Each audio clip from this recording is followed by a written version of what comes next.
It's a good one. Not one that tastes like a vegetable.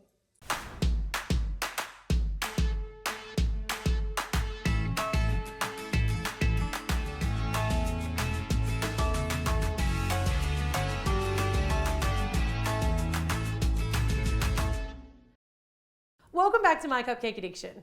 I'm Elise Stroud, and today I'm showing you yet another Halloween recipe. This one is a glowing pumpkin patch brownie.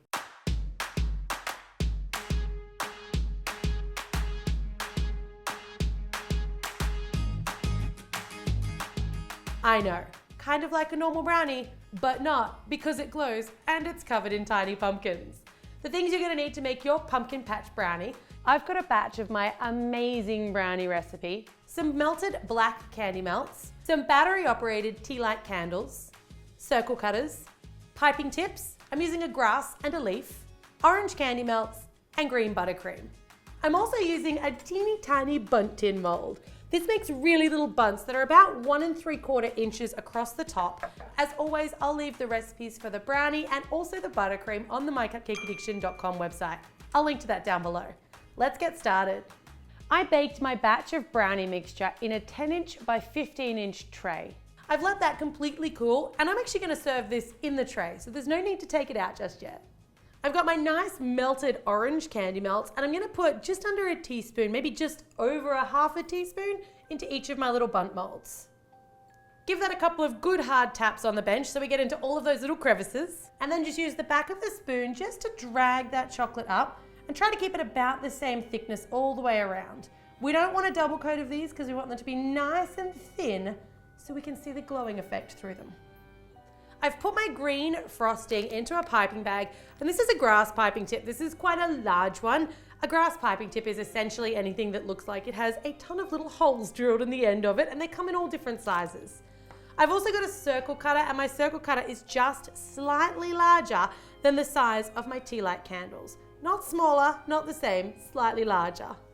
So I'm going to start by cutting 12 holes in my brownie for my pumpkin patch. Don't go too close to the outside edges here. Some of the many reasons why I love my job. Seriously, the best brownie recipe in the world. A little more work than a packet mix, but it's amazing.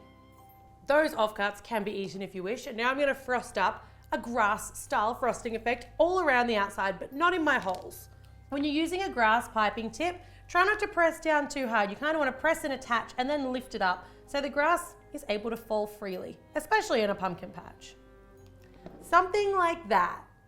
Bringing your little shells out of the fridge now, they should just slide right out. Don't be too worried if they're a little jagged around the bottoms or if you crack a couple, because we're going to join them together and we'll neaten them off anyway. All of our little orange mini bunts. They're cute, but they get cuter. I'm just heating my fry pan here. You can heat it up on the stove, otherwise I've just got mine in a little bit of boiling water. And let's just take a moment to appreciate the cuteness of the tiny miniature fry pan. Get rid of any of that excess water, and you're going to use the heat from the fry pan to join together your two halves. So grab one of your little bundt halves, place it down, give it a little spin around, and lift. And then take another one, do the same. Line them up so your little detail lines on the sides of your bundt match up. You can run your finger around the edge just to neaten them up perfectly, and you have teeny, tiny, hollow chocolate pumpkins.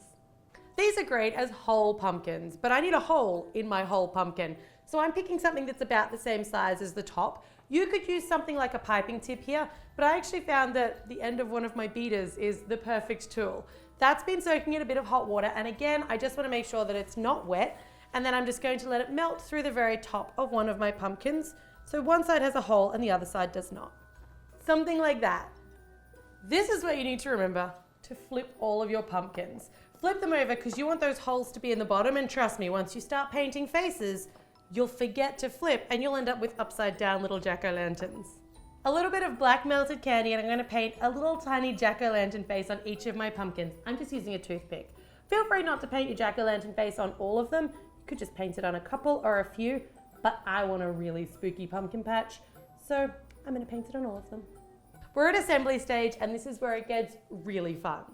I've got some little tea light candles. These are battery operated fake tea light candles because obviously we don't want them melting through our little chocolate shells. So you want to activate them and pop them inside each of your little holes. And you guys will notice that I actually chose the flickering candles because they add tons more effect. And these ones are really long and skinny. So you can see, I mean, there are some that have like short, fat little wicks. These ones have got the nice, long, skinny, flickering wicks. Can you guys see where we're going with this? You want to take each of your little jack-o'-lanterns now, and that little hole at the bottom should sit nicely on top of each of your little candles. So I'm just using a leaf tip now just to pipe like a little stalk on the top of each of my jack-o'-lanterns. Honestly, you could even use a Snapseal bag for this. We made ourselves a little glowing pumpkin patch, but let's turn the lights off and see what it looks like when we dim things down a bit. So spooky, so incredibly cute, but above all, delicious. Let's bring those little boys in and see what they think. I'm so lucky to try all of your cakes, Mum. You guys are both pretty lucky. Do you feel lucky, Jake? Yeah. Do you even know what lucky is? Yeah. What is lucky? This grass. Grass! If you're not already subscribed to the channel, make sure you do for 2 new videos every week. And as always, thanks very much for watching and happy Halloween!